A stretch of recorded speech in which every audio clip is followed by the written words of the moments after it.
Assalamualaikum warahmatullahi wabarakatuh. Perkenalkan, nama saya Manap SPD, asal sekolah SMP Negeri 13 Lubuk Linggau, peserta pelatihan pembelajaran coding dan kecerdasan artifisial fase D BGTK Sumatera Selatan di Kota Lubuk Linggau. Berikut video implementasi real teaching di kelas pada sesi OJL yang dilaksanakan di SMP Negeri 13 Lubuk Linggau. Wassalamualaikum warahmatullahi wabarakatuh. Selamat menyaksikan. Assalamualaikum warahmatullahi wabarakatuh. Waalaikumsalam warahmatullahi wabarakatuh. Apa kabar semuanya? Baik.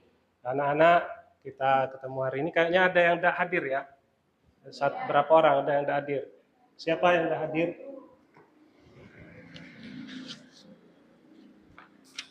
Siapa yang tidak hadir hari ini? Kayaknya ini ya, si Chandra Kurniawan. Ya. Kenapa dia tidak hadir? Sakit? Izin Pak. Izin ya, oke. Jadi ada satu orang tidak hadir hari ini.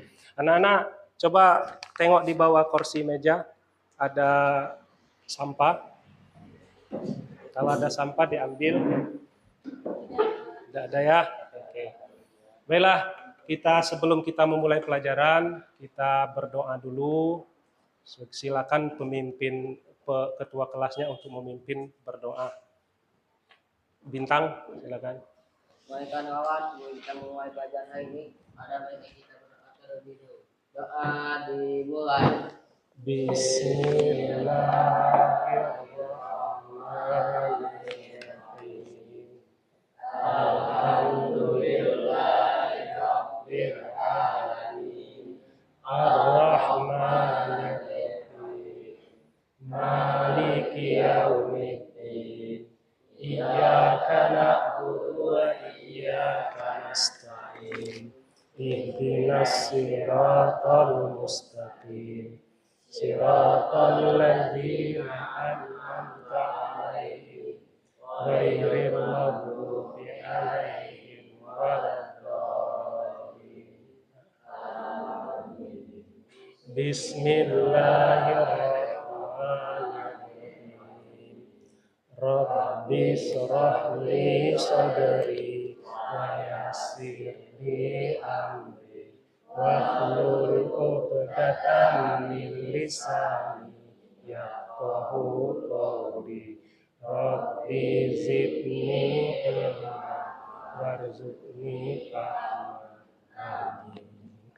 Baik, kita sudah berdoa, mudah-mudahan pembelajaran kita pada hari ini kita diberikan kesehatan oleh Allah sampai akhir pelajaran kita. Insya Allah sampai kita pulang nanti, dan kita juga berdoa besok kita diberikan kesehatan supaya kita bisa bersekolah kembali. Amin. Anak-anak semuanya, kita hari ini akan melanjutkan pelajaran kita. Kemarin kita sudah belajar mengenal cara berpikir komputasional. Nah, sekarang kita ulang-ulang lagi, kita mengingat lagi pelajaran kemarin. Ya. Ini judulnya berpikir komputasional. Coba sekarang kalian bayangkan. Bayangkan kalian bangun pagi dan harus bersiap ke sekolah dalam waktu 30 menit. Kalian harus sarapan, mandi, memakai seragam, mengecek tas sekolah, dan pastikan tidak telat. Tapi kalian ingin semuanya selesai tepat waktu, tanpa panik. Bagaimana caranya supaya semua kegiatan itu bisa dilakukan dengan rapi dan efisien? Nah, itu ya. Itu pertanyaan. Jadi kita pagi-pagi biasanya kalian sering kan pagi-pagi, sedangkan sekolah harus datang 7.15 paling lambat. Kita bangun pagi, apa aja yang kita kerjakan? Mandi, ya kan? Kemudian memakai pakaian seragam, kemudian ngecek tas sekolah, alat. Nah, untuk menyelesaikan misi pagi ini, kalian akan menggunakan cara berpikir seperti komputer. Ada yang masih ingat? Prinsip berpikir komputasional itu ada berapa macam langkah-langkahnya? Langkah-langkah berpikir komputasional. Ya, Bintang, udah. Ada berapa macam? Ada berapa langkah? Ada 4. 1, Dekomposisi. dekomposisi, 2, pengolahan. pengolahan, 3, 3, abstraksi. abstraksi, 4, Penggunaan algoritma. algoritma. Coba kita lihat. Ini 4 teknik kunci pendekatan berpikir komputasional. Decomposition, bahasa Inggrisnya, dekomposisi itu kemampuan memecah data dari yang sulit menjadi dipecah jadi yang mudah-mudah.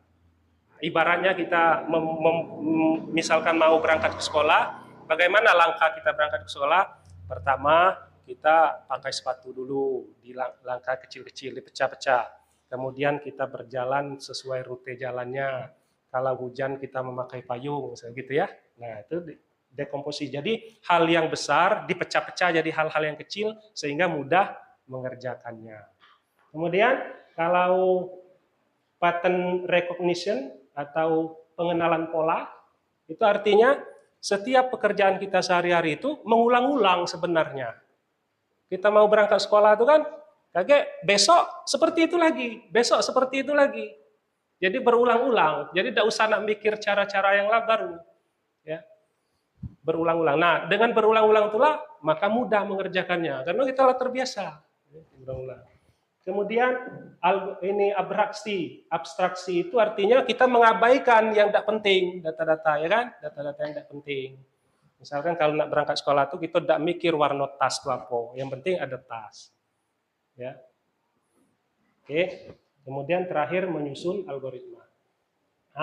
Pernahkah kalian merasa bingung harus mulai dari mana saat punya banyak tugas? Pernah tidak bingung? Misalkan banyak PR.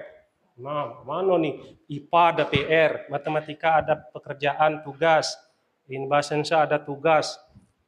Jadi terlalu banyak tugas. Kemudian harus juga balik pulang ke rumah membantu ibunya. Kemudian juga menyiapkan sesuatu. Nah, itu biasanya bingung kita, yang mana mau dikerjakan dulu. Nah, itu ya. Maka kita harus mengatasinya dengan berpikir komputasional. Oke? Ya. Itu sekarang hari ini kita akan belajar bagaimana menerapkan 4 prinsip tadi ke dalam pekerjaan kita sehari-hari. Oke, ada yang mau ditanyain? Ini tegang kali ya. Kita refreshing dulu yuk, refreshing dulu kita. Sekarang kita belajar membuat angka yuk. Kita belajar membuat angka. Coba pakai tangannya, angkat tangannya. Buat angka 1. Seperti ini, buat angka 1, seret, angka 1. Angka 2. Angka 3. Angka 4. Bisa? Angka 5 bisa? Angka 6 bisa? 7? Terakhir angka 8. Bisa? Nah, sekarang kita membuat angka dengan menggunakan badan. Yuk, tegak yuk. Menggunakan badan. Yuk. Coba. Buat angka 1. Pakai badan, angka 1. Buat angka 2. Bagus. Ulang, belum itu yang belakang. Buat angka 2. Buat angka 3. Iya, buat angka 3. Buat pakai badan. Angka 4. Oke, angka 5. Kurang kompak ini, angka 5. Mana angka 5? Seret. Angka 6. Angka 7. Angka 8.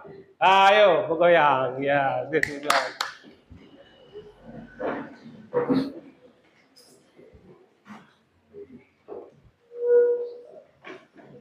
Baik, nah sekarang kita akan masuk ke berpikir komputasional dan penerapannya pada kegiatan sehari-hari, ya.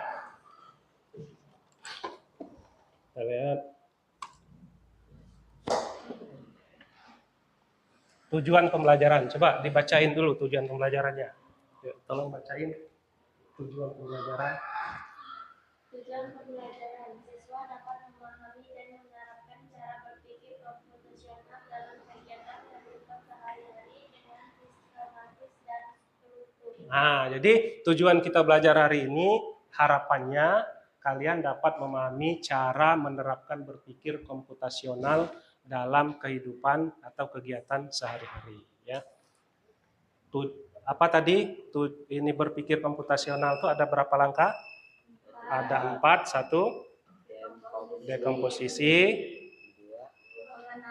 pengenalan pola, abstraksi, dan menyusun algoritma. Terakhir nanti kita membuat flow chart-nya, ya, langkah-langkahnya. Nah, ini ya contoh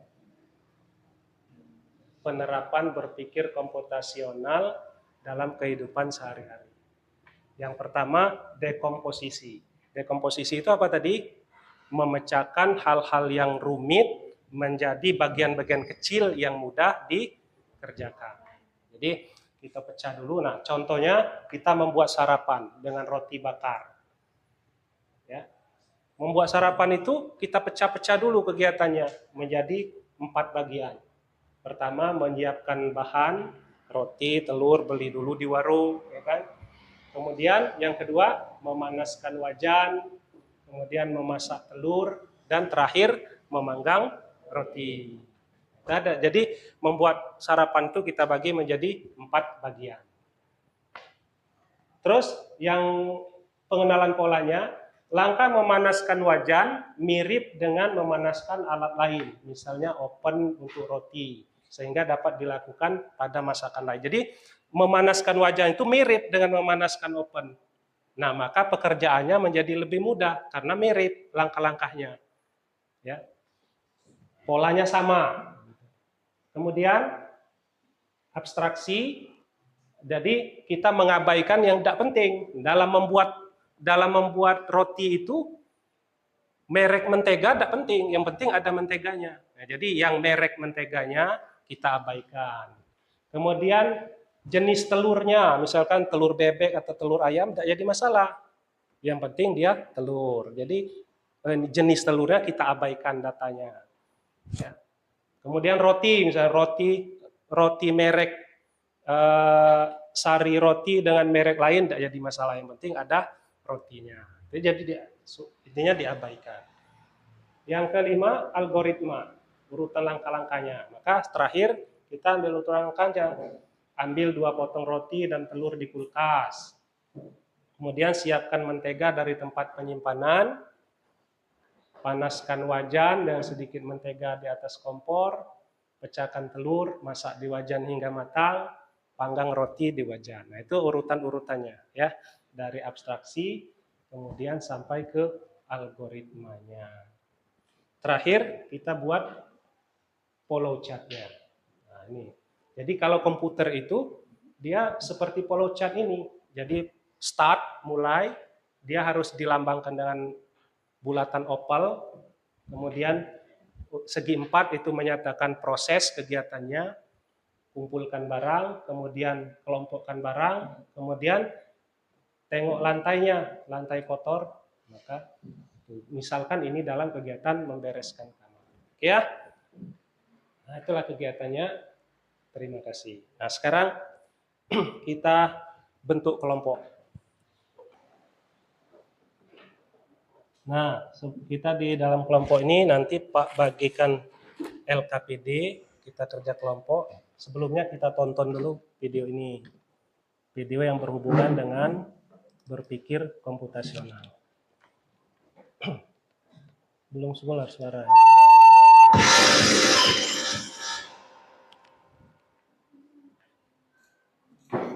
Boleh dicatat nanti langkah-langkahnya ya. Assalamualaikum warahmatullahi wabarakatuh. Halo saudara, selamat datang kembali di channel saya Informatika. Pada video kali ini kita akan membahas satu lanjutan dari video sebelumnya, yaitu tentang berpikir komputasional dalam kehidupan sehari-hari. Yuk kita pelajari bersama bagaimana cara berpikir yang terstruktur dan logis ini dapat kita terapkan dalam kehidupan kita sehari-hari. Langsung saja, mari simak video selengkapnya. Dalam kehidupan sehari-hari, kita sering dihadapkan pada berbagai masalah, seperti kehabisan pulsa, bangun kesiangan, sulit mengatur uang jajan, atau kebingungan menentukan langkah awal saat belajar. Nah, dengan menggunakan berpikir komputasional, kita dapat menemukan solusi yang lebih logis, terarah, dan efisien untuk mengatasi masalah-masalah tersebut.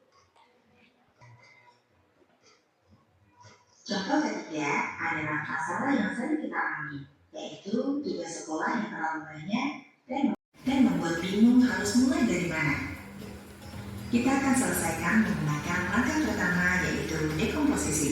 Kita pecah semua tugas yang harus dikerjakan. Contohnya, tugas matematika menyelesaikan 10 soal, tugas bahasa Indonesia membuat ringkasan teks, tugas IPA membuat laporan praktikum. Dengan memecah semua tugas ke dalam bagian-bagian ini, kita bisa melihat mana yang lebih dulu perlu dikerjakan. Langkah kedua menggunakan pengenalan pola. Amati dari pengalamanmu sebelumnya, tugas bahasa biasanya lebih cepat selesai karena hanya menyalin atau membaca. Tugas IPA butuh waktu lebih lama karena harus mencari data dan menulis laporan. Setiap kali tugas dikerjakan mepet dengan deadline, hasilnya pasti kurang maksimal. Dari sini kita mengenali pola, tugas berat harus dikerjakan lebih awal, tugas ringan bisa menyusul. Langkah ketiga menggunakan abstraksi. Ambil informasi yang penting saja, seperti jumlah tugas, tingkat kesulitan, dan tenggat waktu. Kita tidak perlu memikirkan apakah tugasnya menyenangkan atau tidak, atau teman mana yang juga belum mengerjakannya. Langkah keempat menggunakan desain algoritma. Susun langkah kerja agar tugas selesai tepat waktu.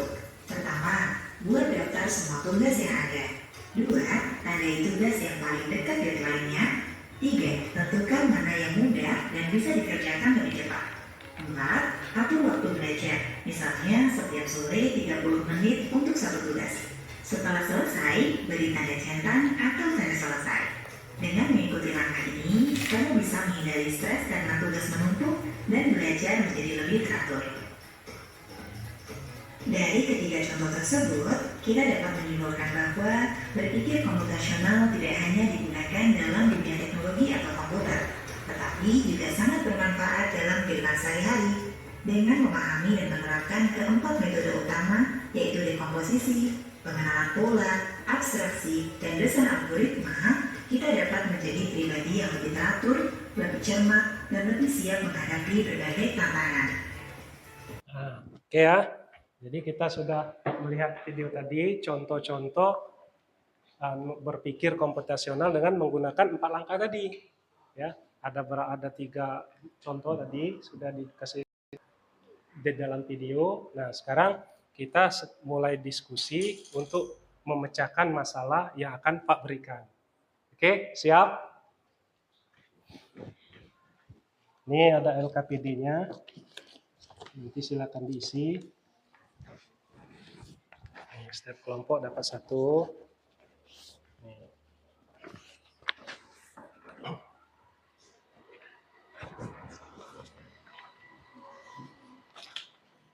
Ini ya. Baca dulu. Kemudian Pak kasih amplop nih. Apa isinya nih? 1, 2. Nah, sekarang kita akan memecahkan tugas, membereskan kamar. Ya. Siapa yang pernah diminta ibu untuk membereskan kamar? Ayo, siapa yang pernah? Diminta oleh ibu untuk membersihkan kamar. Ayo, bersihin kamarnya. Apa yang paling susah dilakukan? Ayo, apa yang paling susah? Ya? Merapikan tempat tidur. Ada lagi yang paling susah dikerjakan kalau membereskan kamar? Ya? Jemur kasur. Nah, ya. Sekarang kita lihat selanjutnya. Apa ini? kamar, ya kamar berantakan. Apa yang berantakan di situ? Baju, uang, kira-kira enak nggak kalau kamar seperti itu? Nggak enak ya. Bayangkan kalian adalah robot yang harus membereskan kamar.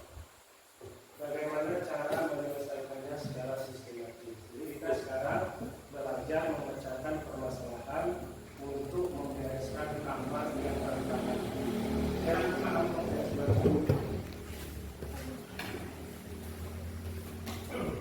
apa isi amannya? Nah, sekarang apa perintahnya di LKPD? Perintahnya di LKPD kita kerja sama-sama bersama kelompok kalian gunakan data mentah. Data mentahnya ada di situ ya.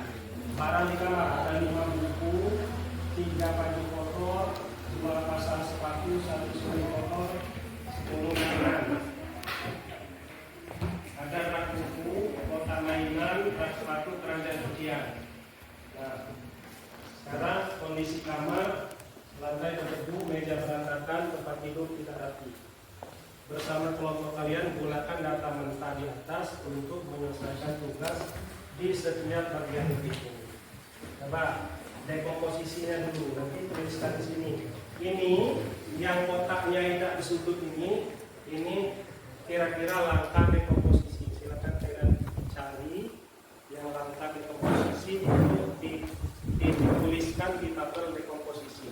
Kira-kira langkah yang tepat yang mana? Cari yang kotaknya sama, yang tidak disudut. Ada yang sudut kotaknya, yang sudutnya bukan untuk dekomposisi, tapi untuk algoritma. Mana urutan yang tepat? Silakan didiskusikan urutan yang tepat. Nih. Dimasukkan ke mana?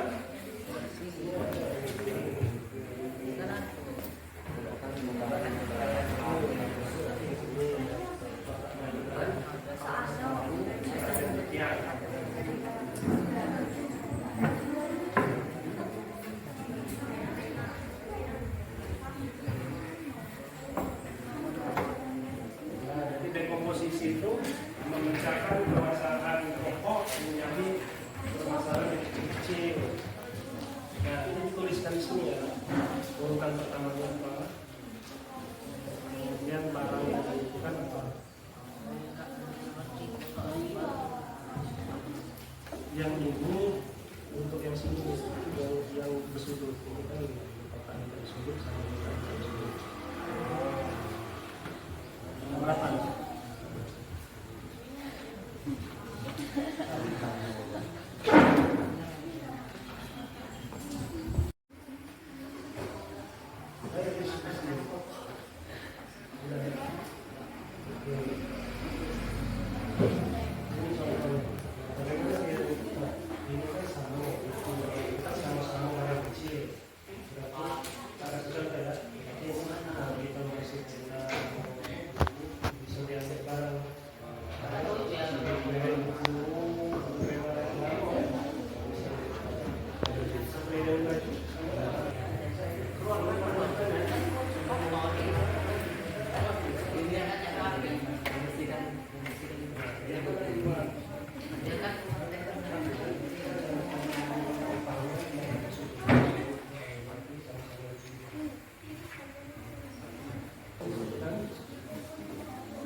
Nah, sekarang kelompok mana dulu yang mau maju?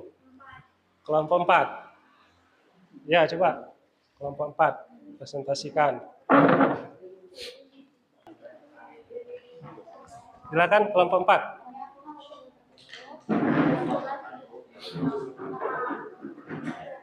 Dah, duduk.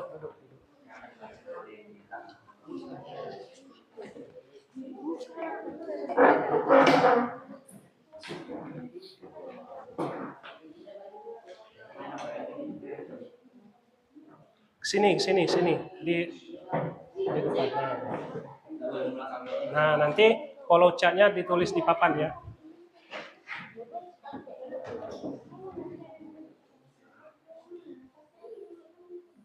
Ya, mulai.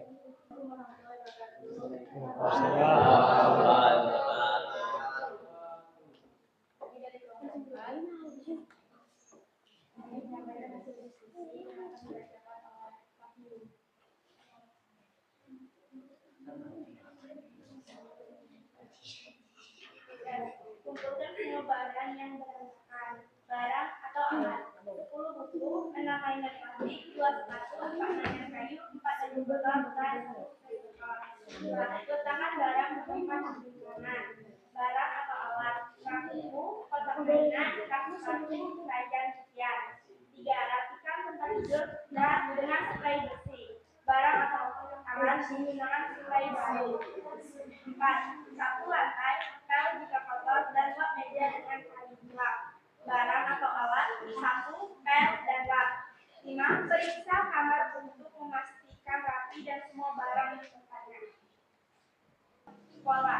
1. Buku dan mainan yang berantakan selalu dipindahkan ke tempat penyimpanan khusus. Bagaimana pola ini membantu membuat langkah lebih efisien? Misalkan barang-barangnya lalu masukkan ke tempat penyimpanan khusus. Bisa dikerjakan secara bersamaan. 2. Barang kotor seperti baju, spray, sabun dipindahkan ke tempat khusus. Masukkan ke tempat yang sama untuk dicuci. Bisa dikerjakan secara bersamaan. 3. Membersihkan lantai seperti menyapu, mengepel, dan mengelap. Dikerjakan secara bersamaan. Oke, gimana kelompok lain? Ada yang mau menanggapi? Ada yang mau menanggapinya? Follow chat-nya coba salah satu kalian gambarkan follow chat-nya. Yang terakhir di papan tulis.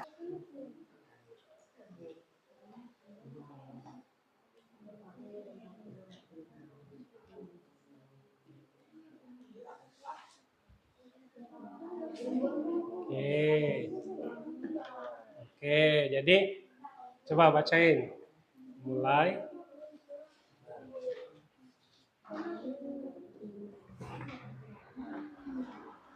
Proses sederhana. Mulai mengumpulkan barang, meletakkan di tempatnya. Apakah lantai kotor? Iya. Maka menyapu, mengepel, dan mengelap meja. Rapikan tempat tidur lalu selesai. Oke. Ya, gimana kelompok lain? Ada yang mau diperbaiki? Oke. Sudah bisa? Sudah? Dah, oke. Tutuplah. Oke. Sekian presentasi dari kami. Mohon maaf jika ada kesalahan. Assalamualaikum warahmatullahi wabarakatuh. Waalaikumsalam warahmatullahi wabarakatuh. Beri aplaus untuk kelompok 4.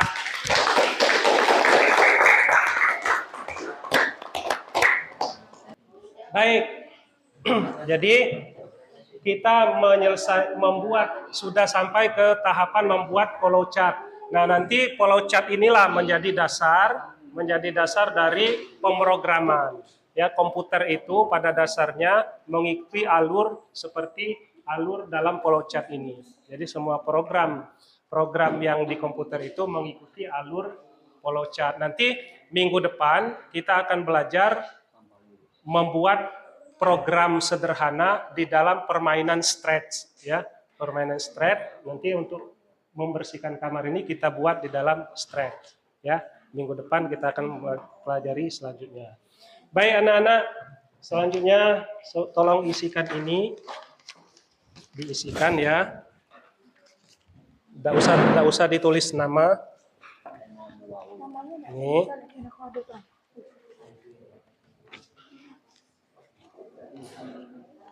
Tolong isikan lembaran ini.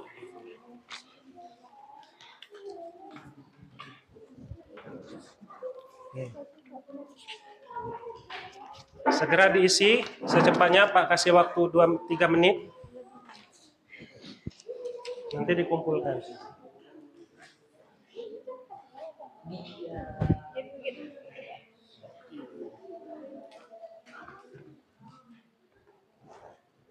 Silakan diisi. Yang pilihan nomor 1, pilih aja A, B, diconteng atau disilang.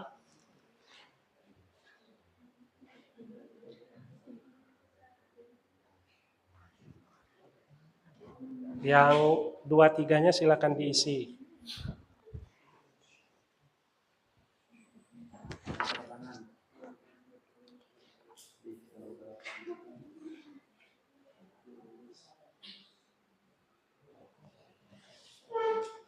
Silakan dikumpul kalau sudah.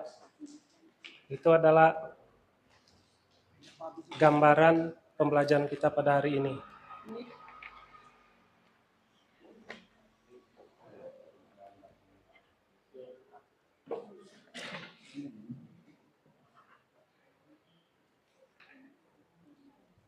Sudah? Sini serahkan dan Pak.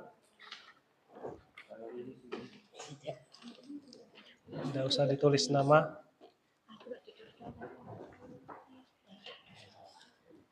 Sudah?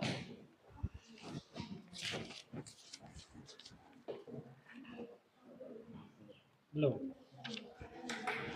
Mana nih?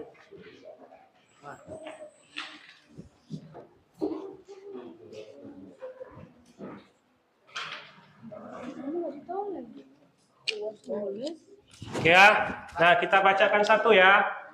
Kita bacakan satu ini sebagai refleksi pembelajaran kita pada hari ini. Pak ambil acak ya. Tidak ada nama juga ini kok. Ini. Bagaimana perasaanmu saat pembelajaran tadi? Emotnya emot ketawa. Ya, berarti senang. Oke. Apakah bagian yang sulit yang kamu pahami dari pembelajaran tadi? Algoritma dan flowchart. Oke, nanti akan kita pelajari lebih lanjut. Apa yang kamu sarankan untuk pelajaran berikutnya? Tidak ada. Tidak ada saran. Oke, baiklah ya. Satu lagi. Tidak ada. Oke, tidak ada semua sarannya. Baiklah ya, anak-anak. Jadi ya, itulah pembelajaran kita pada hari ini. Kita sudah belajar. Kita mempelajari cara berpikir komputasional yang akan diterapkan dalam kehidupan dan kegiatan kita sehari-hari. Yaitu ada 4 tahap. Pertama dekomposisi, yang kedua pengenalan pola, yang ketiga abstraksi, dan yang keempat algoritma dan flowchart.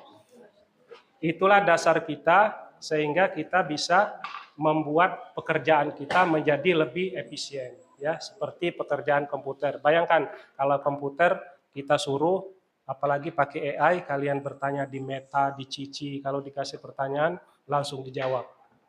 Mengapa dia tidak berpikir-pikir tapi jawabannya betul? Karena dia sudah terprogram dan cara memprogramnya mengikuti cara pemrograman berpikir komputasional. Maka kita dalam kehidupan sehari-hari juga penting menerapkan cara berpikir komputasional supaya pekerjaan kita sistematis dan lebih cepat.